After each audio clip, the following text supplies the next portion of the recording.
Hi friends, welcome to felcykeralarecipe. நாம் இன்றைக்கி ரொம்ப டேஸ்டான ரொம்ப ஈஸியான ஒரு ஸ்வீட் ரெசிபி தான் பார்க்க போகிறோம். வாங்க வீடியோக்கு போகலாம். அதற்கு முதல்ல ஒரு பாத்திரத்தில் 1 டீஸ்பூன் அளவுக்கு நெய் சேர்த்துக்கிடலாம். நெய் சூடானதும் ஒரு 5 கேஷ்யூவை சின்ன சின்ன பீஸாக கட் பண்ணி சேர்த்துக்கிடலாம். இது லைட்டாக கலர் சேஞ்ச் ஆக ஆரம்பிக்கிற நேரத்தில் ஒரு 5 கிஸ்மிஸ் பழங்களை சேர்த்துக்கோங்க. கேஷ்யூ கிஸ்மிஸ் பழம் எல்லாமே உங்களோட விருப்பம்தான். ஒரு 5லேருந்து 10 வரைக்கும் நீங்கள் சேர்த்துக்கிடலாம். இனி கிஸ்மிஸ் பழம் நல்லா பலூன் மாதிரி பெருசான உடனே நீங்கள் வெளியே எடுத்துருங்க. இனி அதே பேனில் ஒரு 1/2 கப் அளவுக்கு துருவின தேங்காய் சேர்த்துக்கிடலாம். இது நார்மல் சைஸ் தேங்காயில் 1/4 மூடி துருவின தேங்காய். இந்த நெய் தேங்காய் எல்லாம் நல்லா வதங்கி ஒன்றோட ஒன்று கலந்து சூப்பரான வாசனை வரும். அது வரைக்கும் நல்லா வதக்கிக்கோங்க. கூடவே தேங்காய் கொஞ்சம் கலர் மாறும். இனி ஒரு 3 டேபிள் ஸ்பூன் அளவுக்கு நாட்டு சர்க்கரை சேர்த்துக்கிடலாம். நாட்டு சர்க்கரைக்கு பதிலாக நீங்கள் சீனி சேர்த்துக்கிடலாம், இல்லைன்னா வெல்லத்தை துருவி சேர்த்துக்கோங்க. இது கூட நம்ம ஏற்கனவே வறுத்து வச்சிருக்கிற முந்திரி உலர் திராட்சையை இது கூட சேர்த்துக்கிடலாம். இனி இது எல்லாத்தையும் நல்லா கலந்து விட்டுக்கோங்க.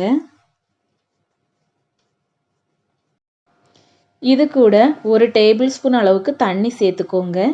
இனி நல்லா வதங்கி தண்ணி எல்லாம் வத்துற அளவுக்கு நீங்கள் வதக்கி எடுத்துக்கோங்க. தண்ணி எல்லாம் வத்துனதும் மேலே உள்ள ஃபில்லிங் சூப்பராக ரெடி ஆயிடுச்சு. இனி இதை தனியாக வெளியே எடுத்துடலாம். இனி இதே பேனில் 1 கப் அளவுக்கு தண்ணி சேர்த்துக்கோங்க. கூடவே 1 பிஞ்ச் அளவுக்கு மஞ்சள் தூள், 1 பிஞ்ச் அளவுக்கு உப்பு சேர்த்துக்கிடலாம். மஞ்சள் தூளுக்கு பதிலாக ஃபுட் கலர் கூட நீங்கள் சேர்த்துக்கிடலாம். இனி தண்ணி நல்லா கொதிக்க ஆரம்பித்ததும் 1 டீஸ்பூன் அளவுக்கு நெய் சேர்த்துக்கோங்க. கூடவே 3/4 கப் அளவுக்கு ரவையை கொஞ்சம் கொஞ்சமாக சேர்த்துக்கோங்க. அடுப்பை லோ ஃப்ளேம்லேயே வச்சுக்கோங்க.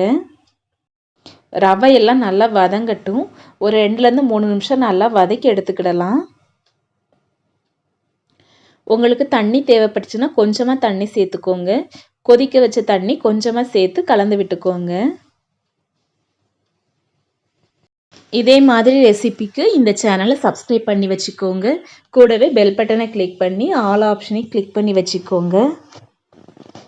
ரவை எல்லாம் நல்லா வெந்துருச்சு. இந்த நேரத்தில் ஒரு 1/2 கப் அளவுக்கு சீனி சேர்த்துக்கிடலாம். உங்கள் இனிப்புக்கு ஏற்றாப்புல சீனி சேர்த்துக்கோங்க. 1/2 கப்லேருந்து 3/4 கப் வரைக்கும் சீனி சேர்த்துக்கிடலாம். இனி சீனியெல்லாம் நல்லா உருகி மெல்ட் ஆகி திரும்ப எல்லாம் நல்லா கட்டியாகும். அது வரைக்கும் நீங்கள் வதக்கி எடுத்துக்கோங்க.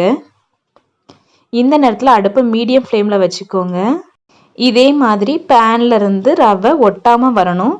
இந்த பக்குவம் வரைக்கும் நீங்கள் வதக்கி எடுத்துக்கிடலாம். இனி அடுப்பை ஆஃப் பண்ணிடுங்க.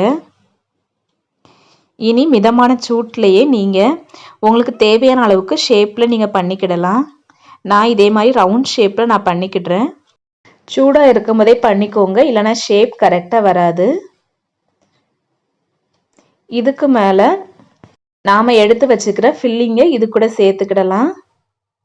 ரெண்டையும் சேர்த்து சாப்பிடும்போது சூப்பர் டேஸ்ட்டாக இருக்கும். இதே மாதிரி எல்லா ரவையும் நம்ம பண்ணிக்கிடலாம். அவ்வளோதான், சுவையான ஹெல்த்தியான ஒரு ஸ்வீட் ரெசிபி ஈஸியாக ரெடி ஆயிடுச்சு. இந்த ரெசிப்பியை கண்டிப்பாக உங்கள் வீட்டில் செஞ்சு பாருங்கள். எப்படி வந்துச்சுன்னு கமெண்ட் பண்ணுங்கள். வீடியோ பிடிச்சிருந்தா லைக் பண்ணுங்கள். அப்படியே felcykeralarecipe சேனலை சப்ஸ்கிரைப் பண்ணி வச்சுக்கோங்க. கூடவே பெல் பட்டனை கிளிக் பண்ணி ஆல் ஆப்ஷனை கிளிக் பண்ணி வச்சுக்கோங்க. தேங்க்யூ.